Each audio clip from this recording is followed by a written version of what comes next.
lição de número 13, última aula do trimestre. E o título da nossa lição, Perseverando na Fé em Cristo. O texto áureo está em 2 Pedro, capítulo 1 e verso 19.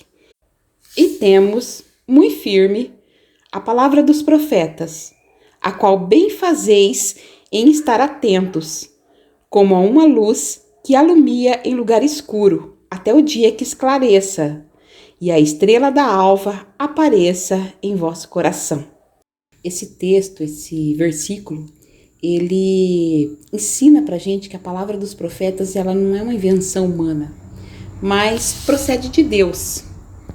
A Bíblia, ela tem se provado como verdade ou como verdadeira ao longo de séculos e cumpre cada profecia com precisão. Isso porque as escrituras sagradas, elas procedem de Deus, por isso nunca falha.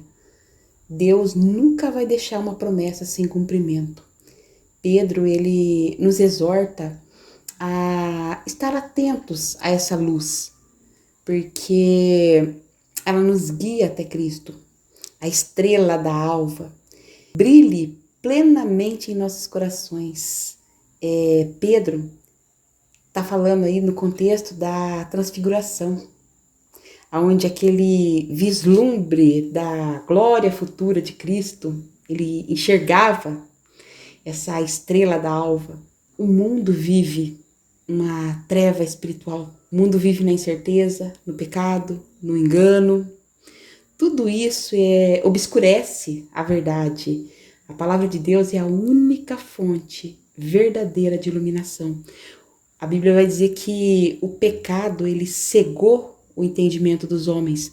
A humanidade, ela anda em confusão, anda em perdição. E Pedro fala que a luz brilha, que essa luz brilhe até que o dia clareie. Isso aponta para o retorno de Cristo. A palavra de Deus, ela nos prepara para a vinda de Cristo. E Cristo é essa estrela da alva que resplandece, que transforma completamente. Então, a luz da palavra ilumina, mas Cristo transforma completamente a nossa vida através dessa luz. A presença de Cristo traz vida, traz alegria, traz esperança.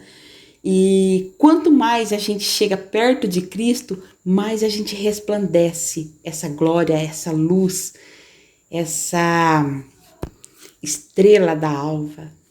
Verdade prática. A Bíblia Sagrada é o único instrumento moral e espiritual estabelecido por Deus para aferir a nossa conduta diante do Criador, da sociedade, da pátria e da família. Os padrões da moralidade, da ética estão constantemente sendo relativizados. O que antes era considerado errado, hoje é totalmente aceitado ou aceitável, né, para muitos, ou para a grande maioria, eu diria. No entanto, Deus, ele deu para nós um padrão absoluto, infalível e eterno para aferir a conduta do homem. E esse padrão absoluto, infalível e eterno chama-se Bíblia Sagrada. A Bíblia, ela nos ensina como viver na sociedade, na pátria, na família.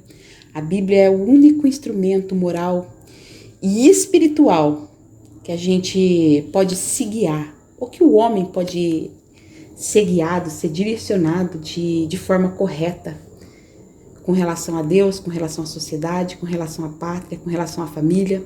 Ali tem tudo que o homem precisa para seguir um caminho correto. A Bíblia é o espelho da alma. Ela revela a condição do homem diante de Deus. É através da leitura da Bíblia que a gente enxerga nossas próprias falhas. É através da leitura da Bíblia que a gente busca arrependimento. A gente enxerga que necessita de arrependimento. E o mais interessante é que ela não mostra só os nossos pecados, mas ela aponta para a solução dos nossos pecados. A Bíblia nos ensina a corrigir os nossos erros e as nossas falhas. A Bíblia, ela sempre vai nos apontar ou nos levar na direção de Cristo, que nos salva, nos santifica, estabelece princípios para a gente viver uma vida social, um ambiente harmonioso, justo. A Bíblia, ela nos ensina exemplo para a nossa vida e para a vida alheia, para a vida dos outros, para nós sermos exemplos para a vida dos outros. Não só a transformação na nossa vida, mas ela nos leva a transformar vidas através da nossa vida.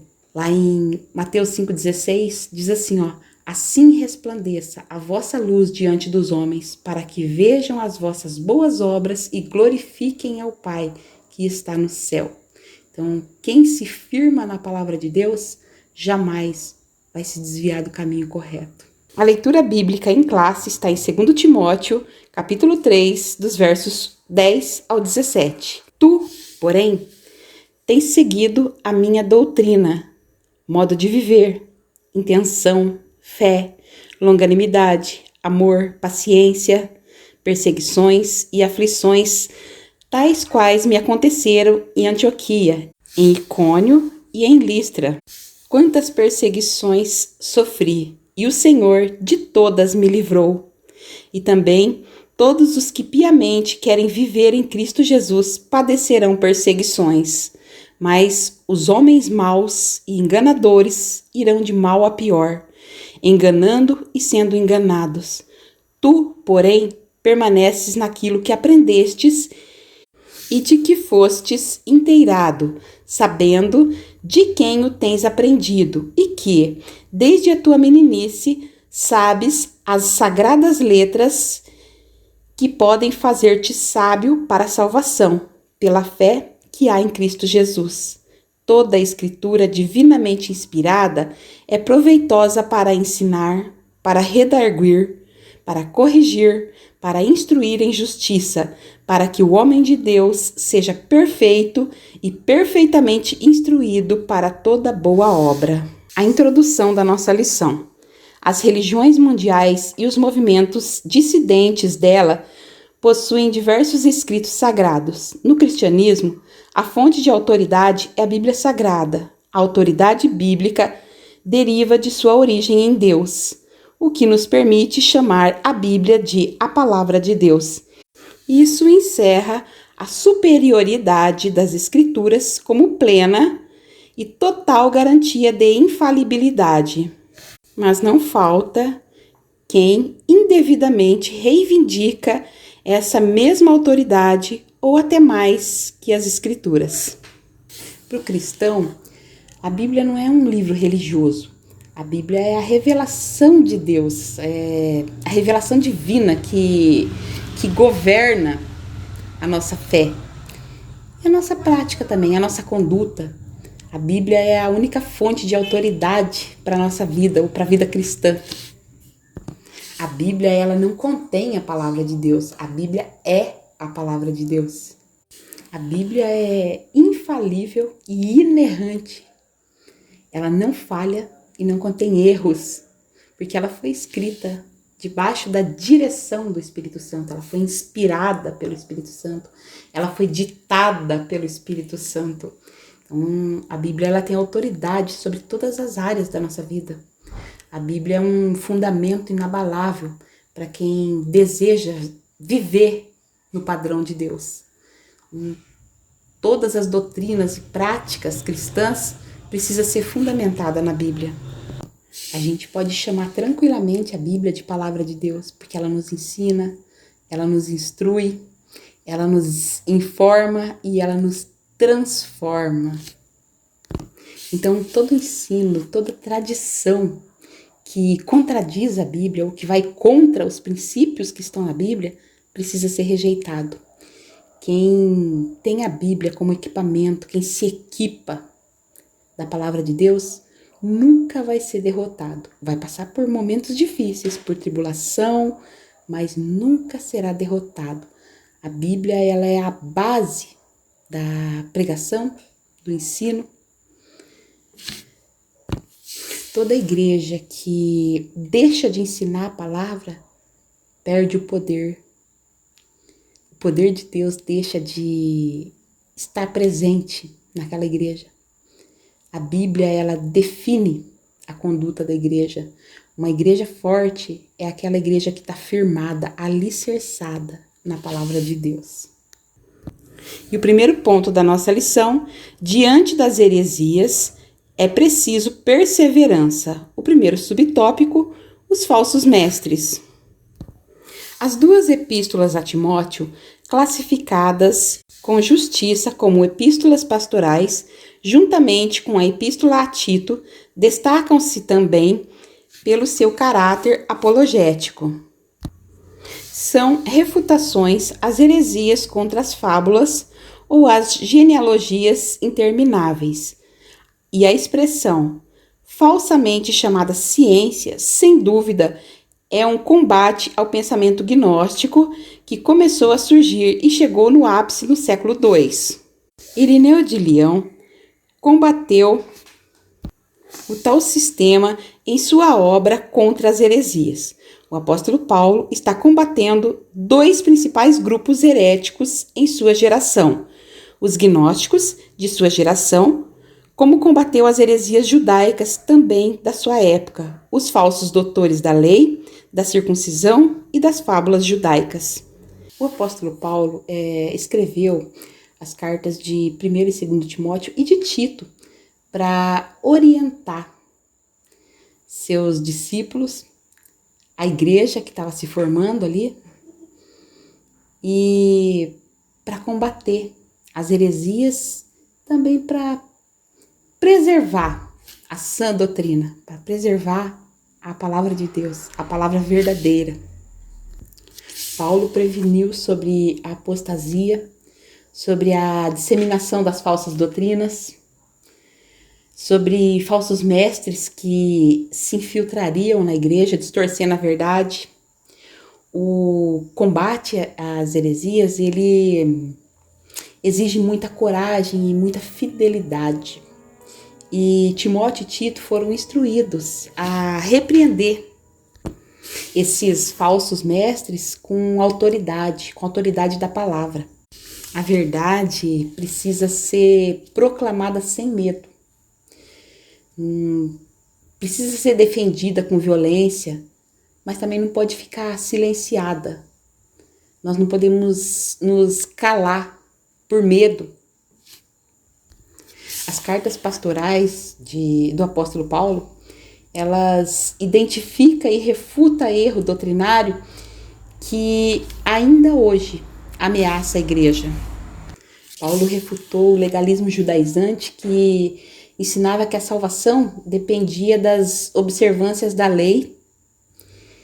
Ele enfatizou que a justificação vem pela fé em Cristo e não pelas obras.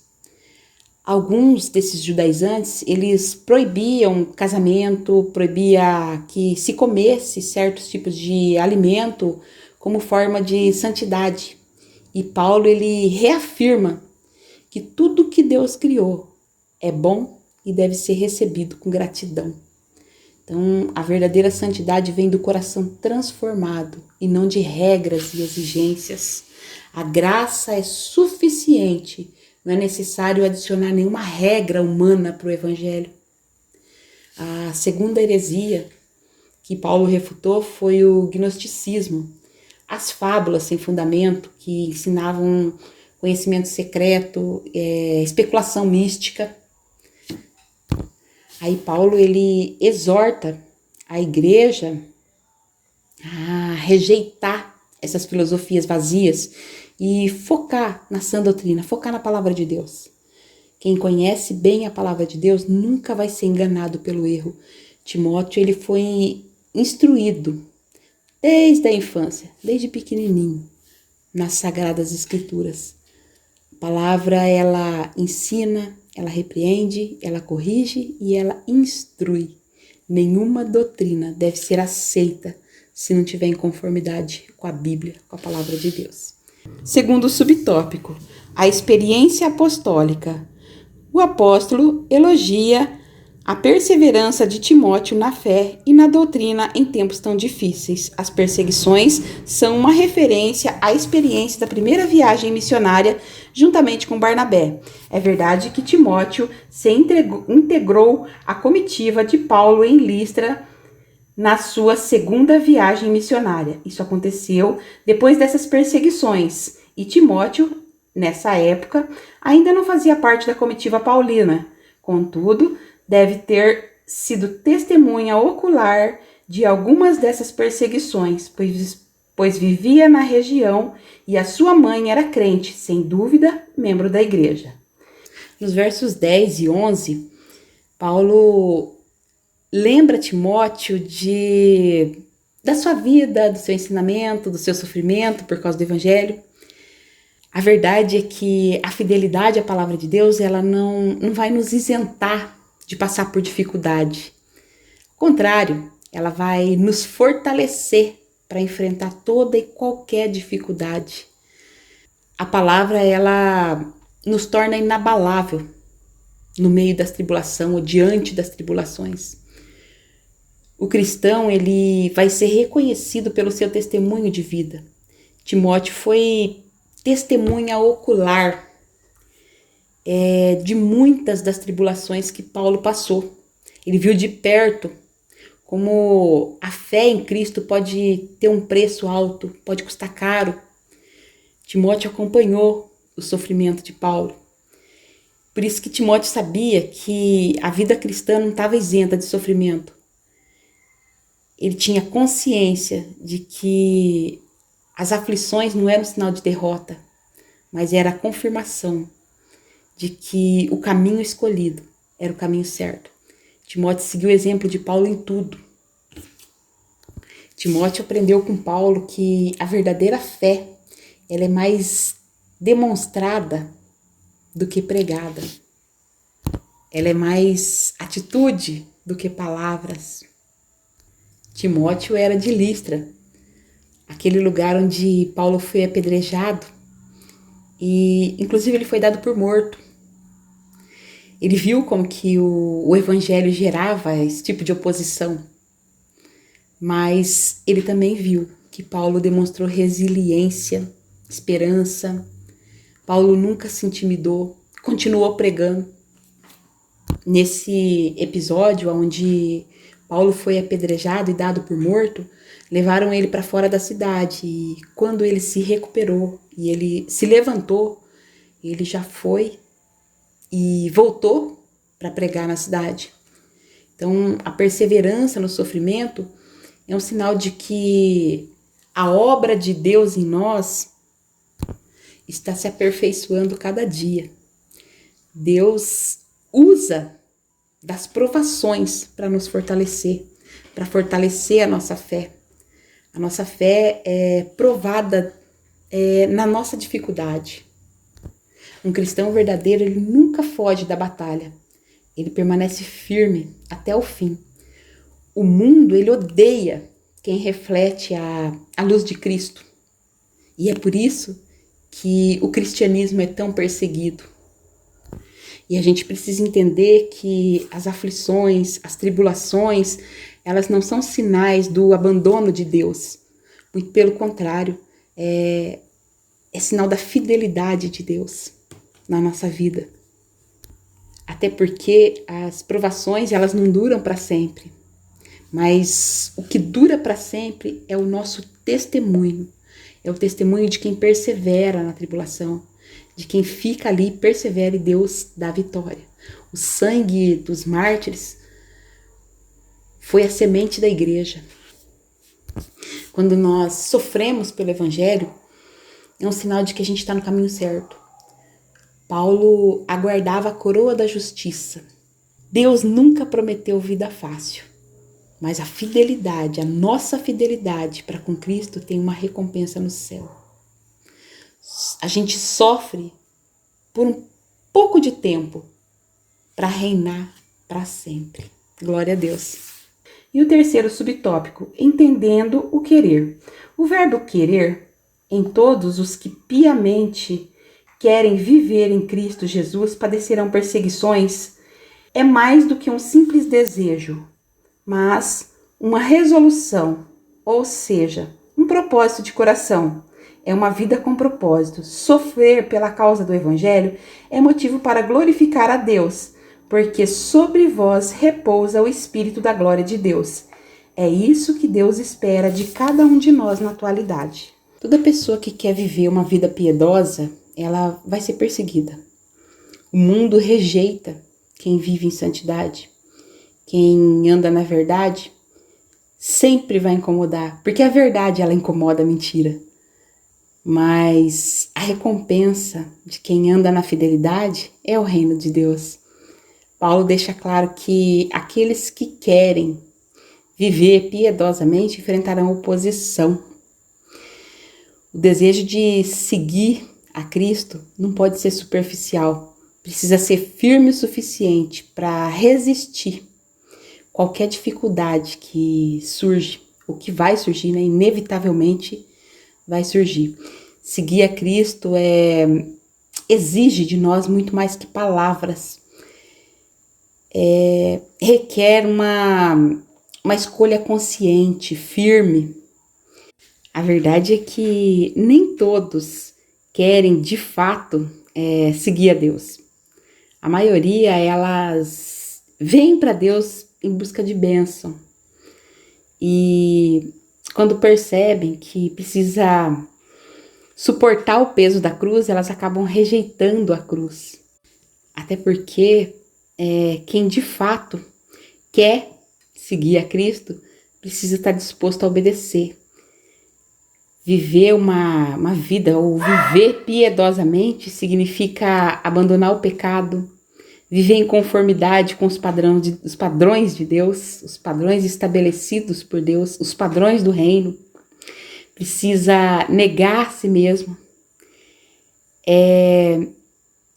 Viver para Deus requer uma vida de sacrifício, exige sacrifício. Nós não podemos viver para Cristo e ao mesmo tempo viver para o mundo. Precisa se separar do mundo para se aproximar de Deus. Então, quem escolhe viver para Cristo vai sempre enfrentar oposição. A perseguição é uma coisa que vai ser inevitável, porque o mundo ele abomina quem vive na santidade. O evangelho é ofensivo, chega a ser uma ofensa para quem ama o pecado. Então, a pessoa que vive na prática do pecado, ela se ofende com quem busca a santidade. E o quarto subtópico, característica dos enganadores. O termo utilizado pelo apóstolo para enganadores ou impostores é goés, uma palavra que aparece uma só vez no Novo Testamento e nenhuma na Septuaginta. Usado na antiga literatura grega como embusteiro, impostor, feiticeiro, charlatão, encantador. Então, essas pessoas denunciadas por Paulo pertencem ao campo religioso. Isso indica que o apóstolo está se referindo a ensinadores e doutrinadores de mentiras, a falsos mestres. Em nada diferem dos falsos doutores, nenhum deles teve um futuro promissor. Paulo alertou sobre o crescimento dos falsos mestres e Pedro ele advertiu sobre os perigos de que os falsos mestres trazem para a igreja. Então, os falsos mestres são enganadores, eles pregam um evangelho distorcido, traz perdição, tanto para si como para as pessoas que eles enganam. Esses falsos mestres, eles propagam uma doutrina ilusória, uma doutrina mentirosa, e eles próprios ficam iludidos com os próprios ensinos. A mentira que eles pregam acaba aprisionando eles num ciclo de auto-engano.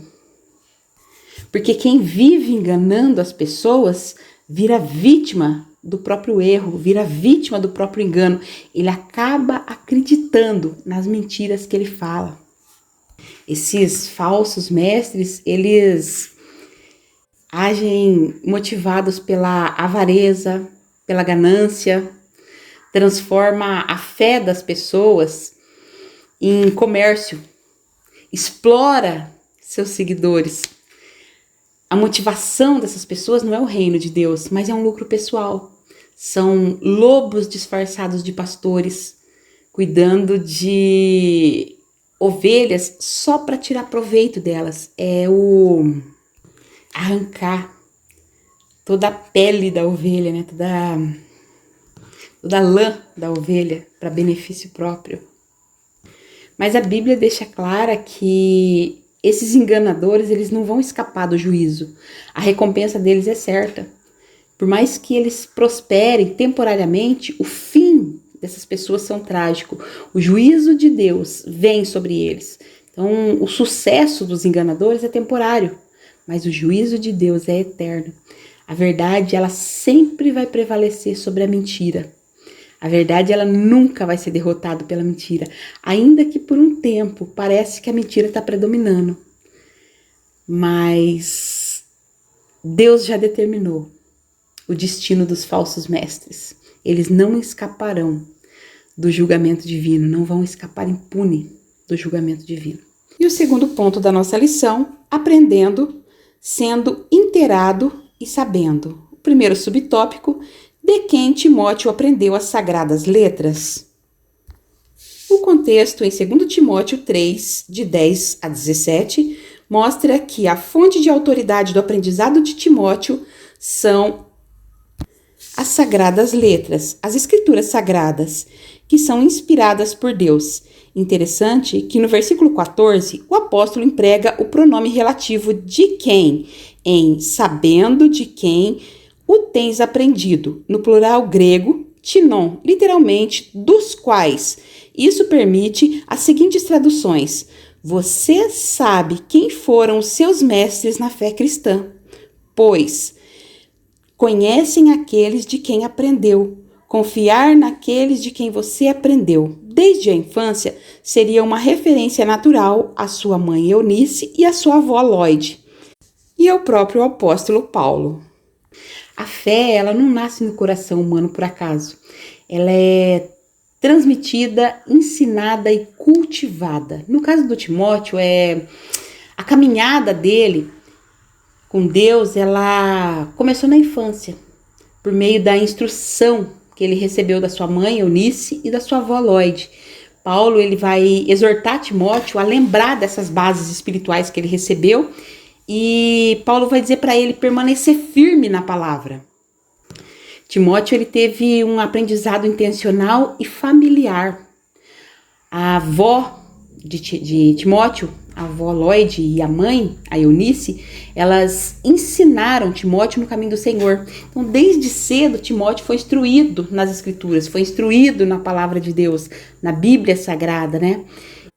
Timóteo, na verdade, ele não conheceu as Escrituras ou a palavra de Deus, a Bíblia, na vida adulta, mas ele teve contato desde a infância e Timóteo permaneceu naquilo que ele aprendeu. Paulo, inclusive, exortou ele, permanece naquilo que você aprendeu. Então, a perseverança na fé é o alicerce que a gente recebe. Não basta a gente ouvir a palavra, nós precisamos permanecer na palavra. A semente da palavra precisa ter raiz profunda para resistir às tempestades da vida. Segundo subtópico, permanecendo firme nas sagradas letras.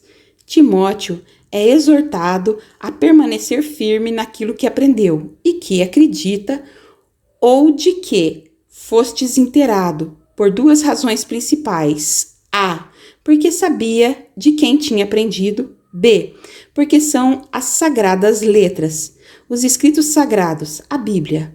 O que ele aprendeu de sua mãe e da sua avó era uma herança espiritual muito útil para o exercício do seu ministério sob orientação paulina. Aprendemos com isso a importância da educação nos caminhos do Senhor desde a infância no lar.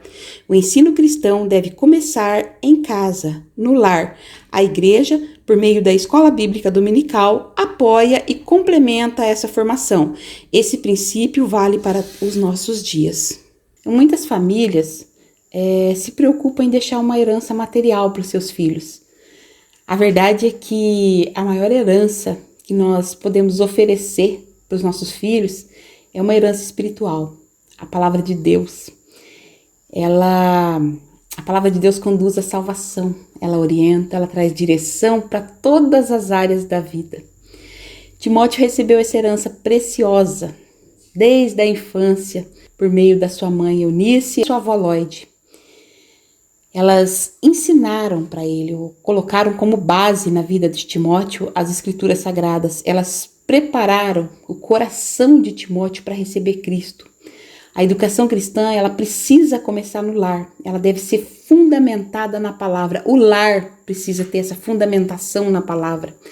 Por isso que a importância, né, da prática dos cultos domésticos, a importância da prática da oração junto com os filhos, da leitura da palavra de Deus junto com os filhos. Timóteo foi ensinado desde pequeno. Os pais são responsáveis pela criação dos filhos. Eles têm a missão, nós como pais, né, temos a missão de plantar a semente da palavra de Deus nos nossos filhos. Por isso que a Bíblia vai dizer: ensina o menino no caminho que deve andar. E não é o caminho não, porque ensinar o caminho é fácil, olha, vai por ali. Mas a Bíblia diz: ensina o menino no caminho que deve andar, porque é durante o trajeto, é durante a caminhada, é a gente fazendo junto. Por quê?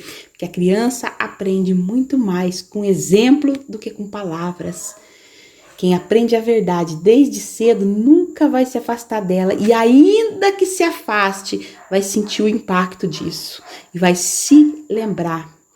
Porque esse versículo, ele termina assim, ó: ensina o menino no caminho que deve andar, e quando envelhecer, não se desviará dele.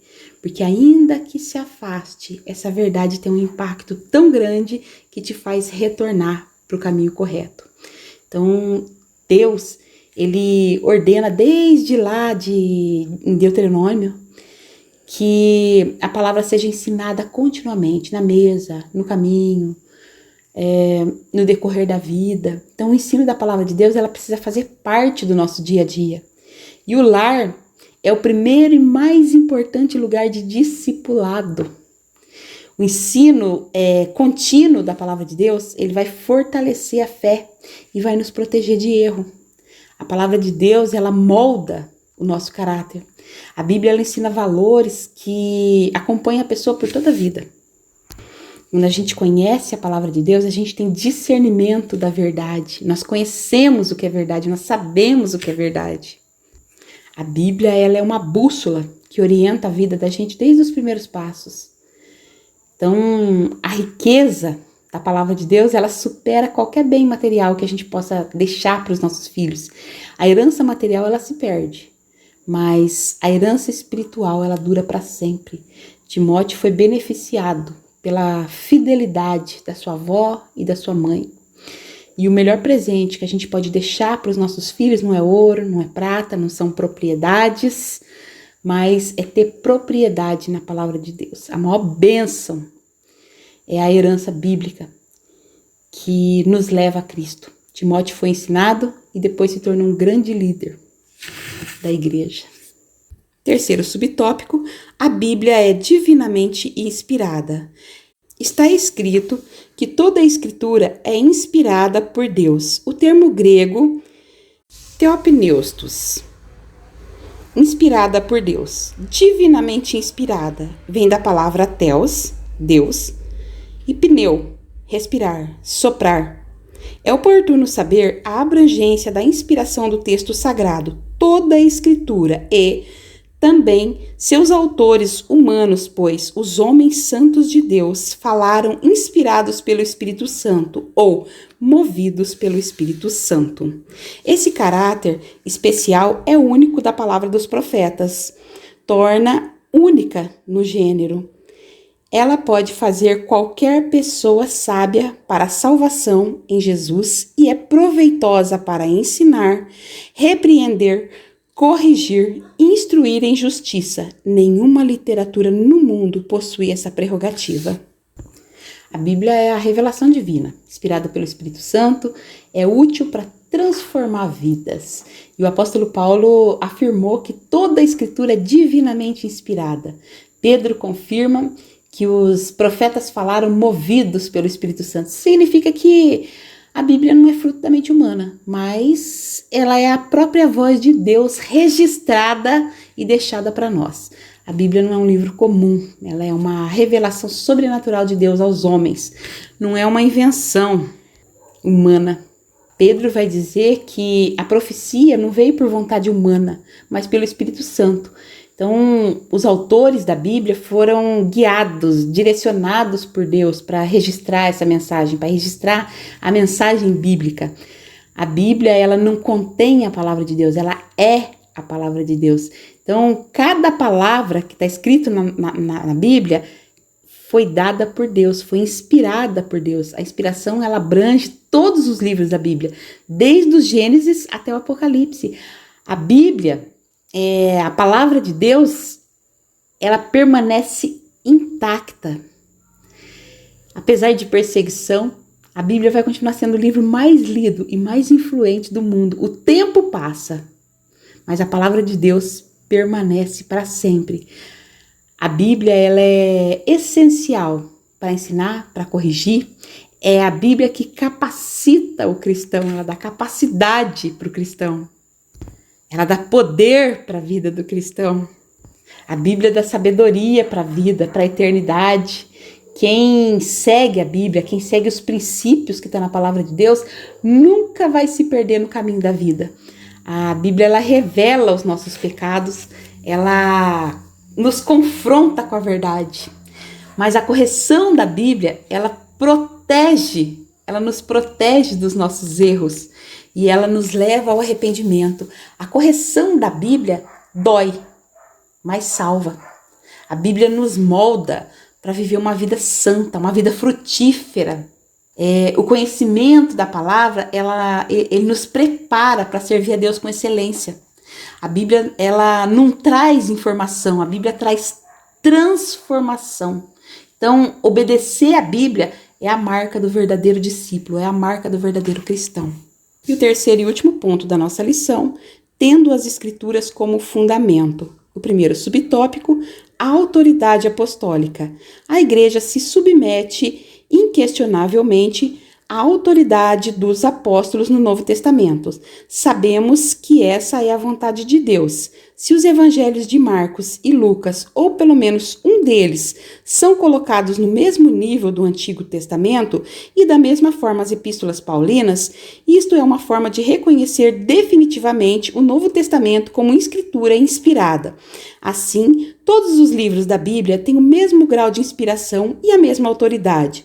Logo, devemos dar a mesma atenção e credibilidade tanto aos profetas do Antigo Testamento como aos apóstolos do Novo. Então, a Bíblia é a palavra de Deus. Como nós já falamos, durante todo o decorrer dessa aula, divinamente inspirada, que tem tudo o que é necessário para a nossa fé, para a nossa conduta, para a nossa prática cristã. No entanto, tem ainda muitos cristãos que negligenciam ou negam o Antigo Testamento, concentra apenas no Novo Testamento. Tem muita coisa que começa a pensar, isso eu quero, isso eu não quero, e geralmente aquilo que confronta mais do que está escrito no Antigo Testamento, eles acabam rejeitando, dizendo, não, agora a gente vive só pela graça. Mas Jesus e os apóstolos, eles constantemente citaram o Antigo Testamento como escritura sagrada, mostrando a relevância eterna da palavra de Deus. A mensagem de Deus, ela é completa em ambos os testamentos, tanto no Antigo como no Novo Testamento. Rejeitar um dos testamentos é enfraquecer a nossa compreensão da verdade divina. A verdade é que toda a Escritura, desde o Gênesis até o Apocalipse, ela é inspirada por Deus, ela é essencial para a nossa fé, nós necessitamos da Bíblia.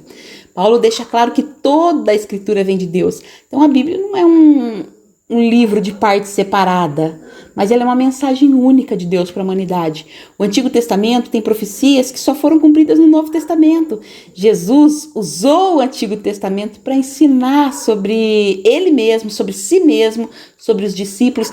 Lembra quando ele falou a respeito dele mesmo para aqueles 2 discípulos no caminho de Emaús? Então ele usou o Antigo Testamento. A história da salvação é uma só.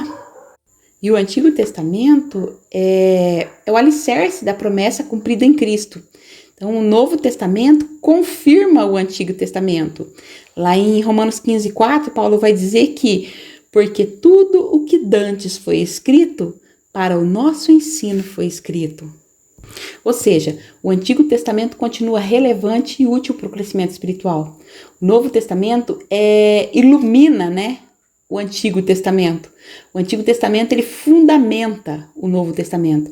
O Antigo Testamento ensina sobre santidade, sobre justiça, sobre o amor de Deus, mostra quem é Deus e como Ele é, mostra como Deus detém o controle de tudo e Ele dá todo o contexto da história de Deus, Então, conhecer a Deus começa lá no Gênesis e vai se completar lá no Apocalipse. Então, a lei de Moisés, ela revela a pureza de Deus, a santidade de Deus e a exigência de Deus pela nossa santidade. Lá em Levítico 11:44 diz: sede santo, porque eu sou santo. Então, embora a gente não está mais debaixo da lei, a lei ensina os padrões de Deus. A lei ela vai apontar para Cristo e Cristo vai cumprir a lei. Então, todo o Antigo Testamento, inclusive os Salmos, os profetas, eles nos ensinam sobre o amor, sobre a misericórdia de Deus. Lembra lá em Lamentações 3:22? As misericórdias do Senhor são as causas de não sermos consumidos. Grandes são as suas misericórdias. Então, mesmo no Antigo Testamento, Deus sempre demonstrou seu amor, sua graça. O Deus do Antigo Testamento é o mesmo Deus de amor, o mesmo Deus de graça do Novo Testamento. O Novo Testamento vai cumprir as promessas feitas no Antigo Testamento. Então, Jesus é o cumprimento das profecias. Lá em Mateus 5:17, Jesus falou assim no Sermão do Monte, não cuideis que vim destruir a lei ou os profetas. Não vim para abrogar, mas para cumprir. Então, Jesus não anulou o Antigo Testamento, ele cumpriu as profecias e as promessas do Antigo Testamento. A verdade é que a nova aliança em Cristo traz a salvação pela graça.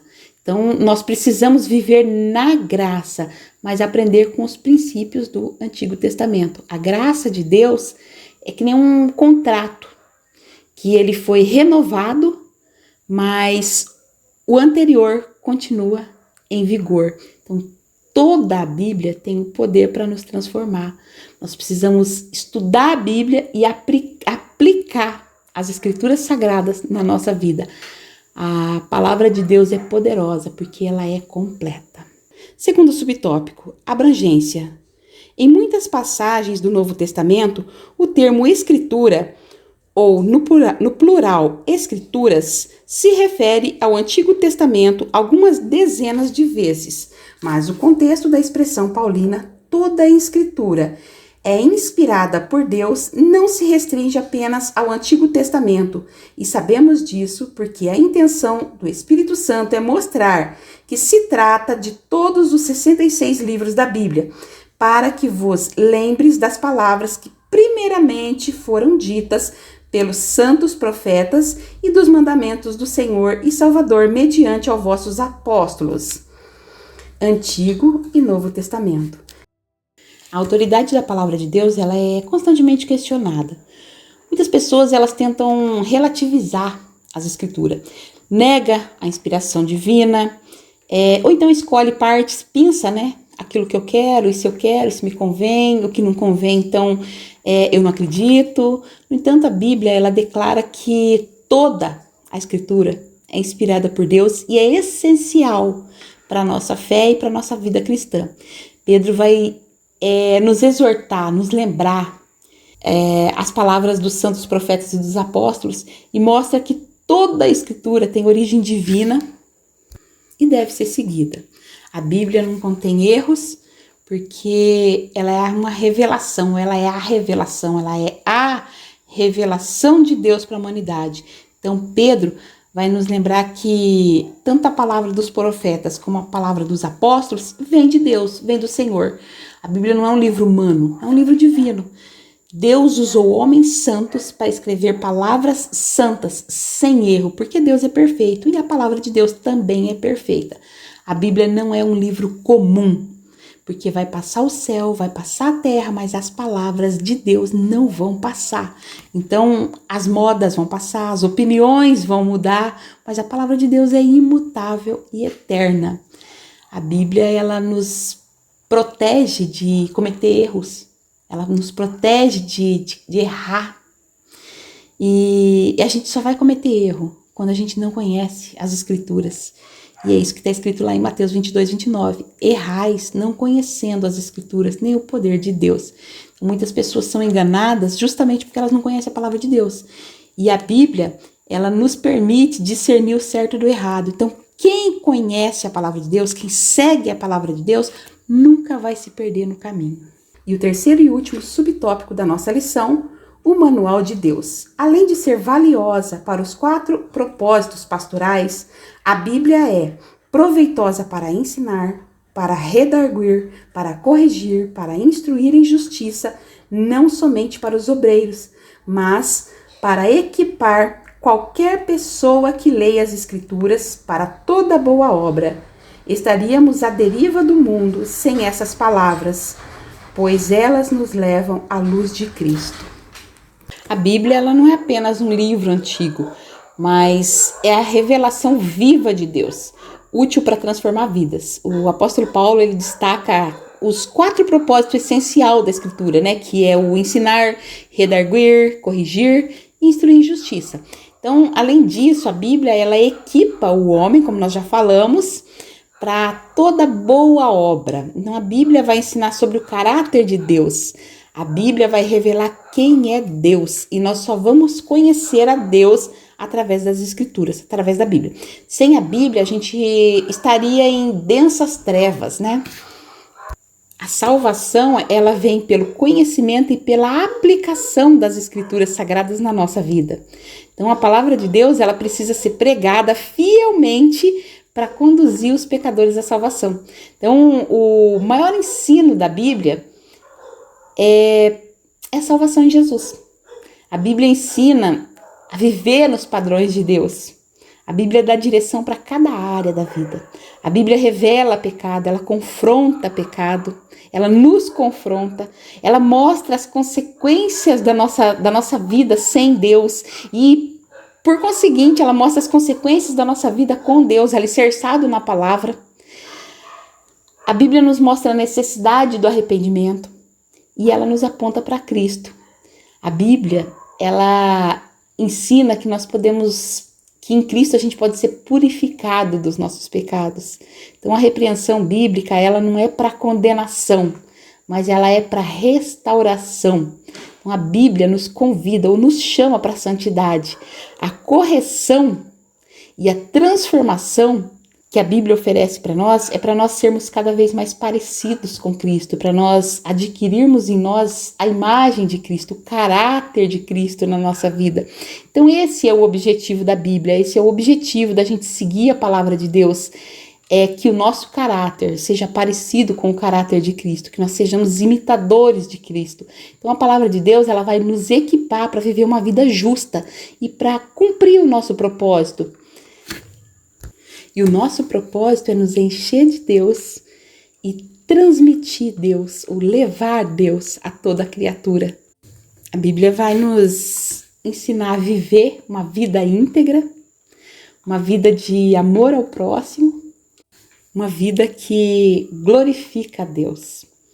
A palavra de Deus, ela nos dá sabedoria para servir no reino de Deus. Quem se alimenta da palavra de Deus nunca despreparado, porque a palavra de Deus, ela nos sustenta nas nossas provações. E chegamos ao final do trimestre. Que Deus abençoe infinitamente a sua vida e foi um prazer servir.